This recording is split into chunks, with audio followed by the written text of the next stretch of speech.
How to use Google Maps and YouTube at the same time on iPhone.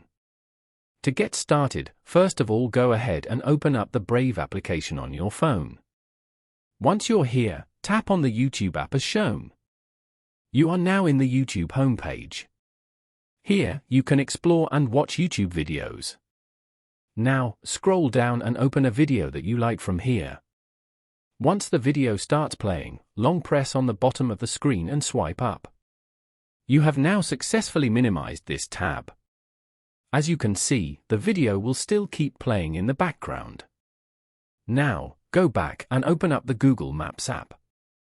As you can see, you can now use the Google apps while the YouTube videos plays in the background. Following these steps, you can easily use Google Maps and YouTube at the same time on iPhone. Thank you for watching. Please leave a like if this tutorial helped you, or leave a comment below if you have any questions related to the video.